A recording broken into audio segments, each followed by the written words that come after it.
弟兄姊妹平安，今天是2022年的8月29号。今天的经文是诗篇58篇，耶利米书第2章23到37节，希伯来书第13章第7节到21节。今天要跟大家分享的主题是纪念。基督徒到底会不会去拜偶像呢？其实是会的，我们要非常的小心。以色列人虽然领受了上帝的恩典，救他们脱离了受奴隶的埃及地，但是他们却仍然一而再、再而三的背离上帝去敬拜偶像。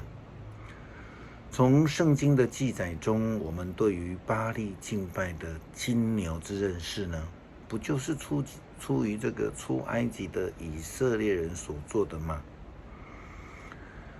或许有人会说，以色列人已经在埃及住了430年，所以他们不认识上帝，又不见摩西的人影，所以他们当然会害怕。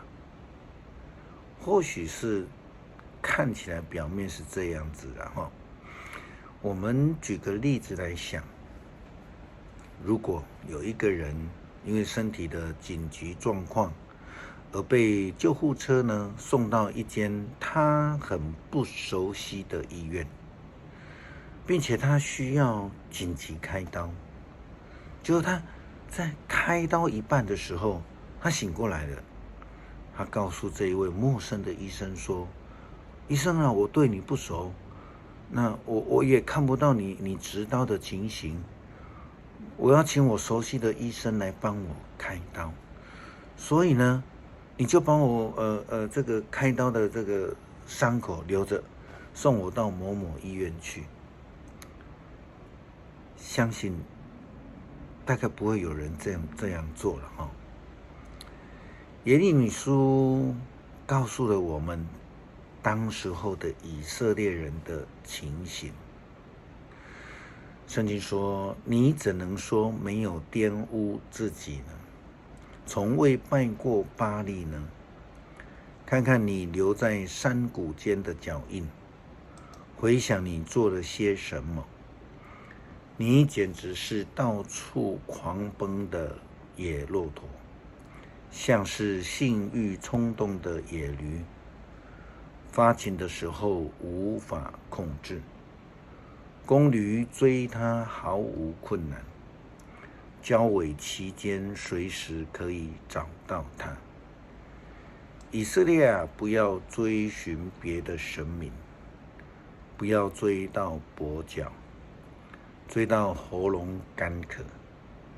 但是你说我不能回头，我爱上了异国神明，我要追随到底。”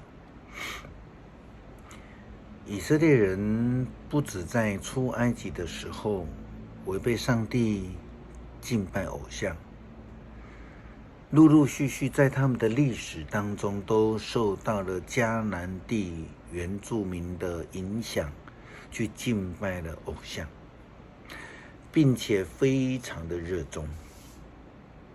我们反观有一些西方人，他们追求东方的文化，他们到了亚洲来，在追求这样的东方文化的当中，我们也知道东方文化深深的受到佛教甚至道教的影响。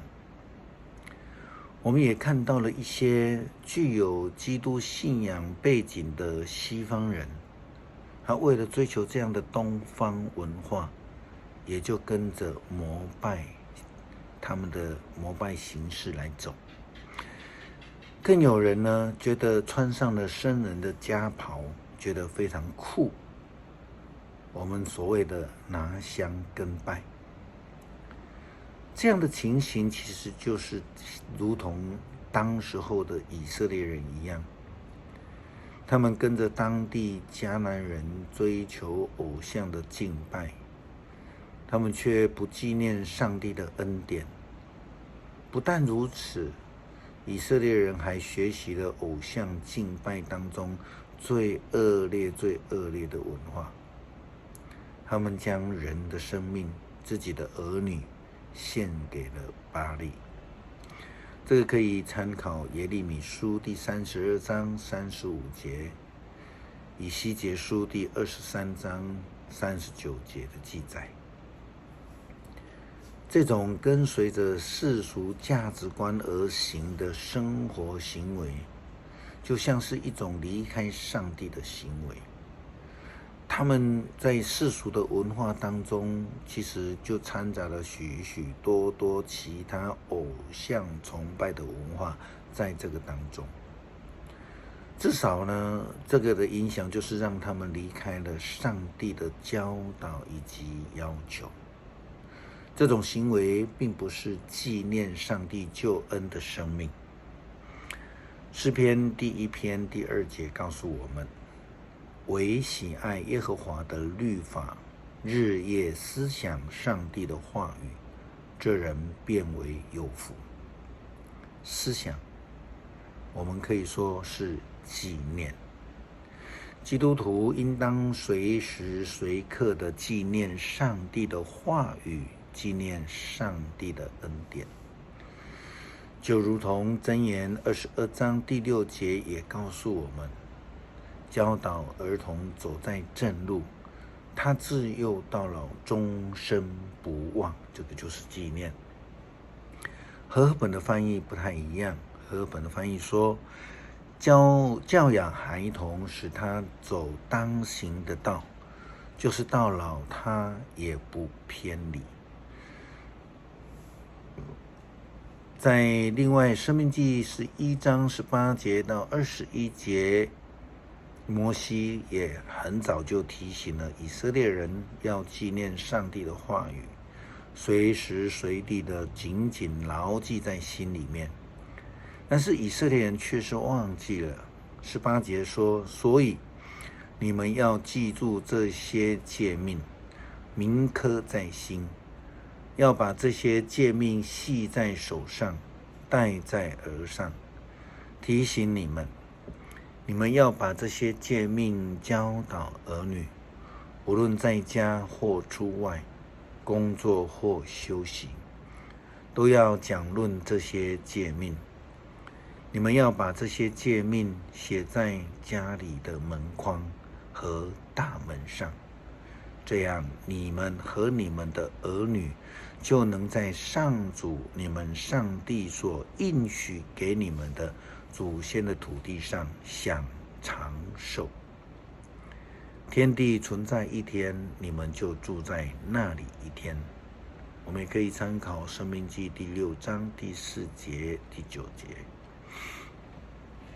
希伯来书第13章第7节到第8节这样说道，你们要纪念从前带领你们向你们传上帝信息的人，回想他们生前怎么样生活，怎样死，要效法他们的信心。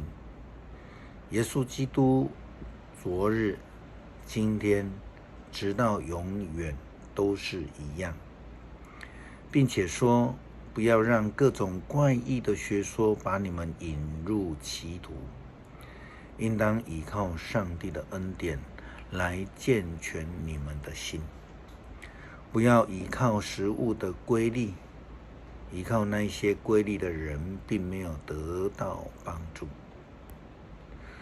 昨天在主日的信息里面，牧师引用的发生在7月在英国伯明翰的大英国协运动会的情形，在开幕式以及会场的事情。这应该是说，主办单位为了要能够展现出奇特的开幕印象，他们花了几个月的时间去制作了一个钢铁牛。表演的时候，还有一群人在那里膜拜他。好像带我们回到了旧约圣经的记载情况一样。然而，英国曾经是最早的天主教作为国教的几个国家之一，后来却因为国王的再婚和罗马教廷决裂，另外创了一个英国的国教。曾几何时，这个曾经借着殖民将基督信仰带到世界许多地方的国家，却因为殖民地的人取得了英国国籍，如今反而影响了英国的宗教行为。渐渐的，我们看到他们受到各种怪异的学说，已经进入了歧途。他们不再纪念上帝的恩典了。我们基督徒呢，当警醒，当谨慎，纪念主的恩典，上帝的话语诫命，免得我们也离开了正道。诗篇58篇，统治者啊，你们果真讲正义吗？你们以公平审判人民吗？不，你们一心只想作恶，在地上犯强暴的罪。作恶的人一出生便迷失了方向，他们一出母胎便撒谎，他们满身恶毒，像毒蛇一样，他们塞着耳朵，像龙的眼镜蛇，听不见弄蛇者的笛声，他们听不见魔术师的喃喃咒语。上帝啊，求你敲断他们的口中的牙齿。上主啊，求你拔掉那些幼狮的大牙。愿他们像溪流干固，像小径的草被踩碎。愿他们像蜗牛腐烂，像流产的胎儿不见天日。他们将在料想不到的那一刹那，像稗草一样被上帝的烈怒吹散。一人因见罪人受罚而欢心，他们要从恶人的血河中走过去。这样人要说，一人果然得到善报，果然有一位上帝在审判世界。恳求上帝帮助我们能够纪念你的救恩，让我们在生命当中学习感恩，懂得献上赞美，归荣光给上帝。感谢祷告，奉主耶稣基督的名求。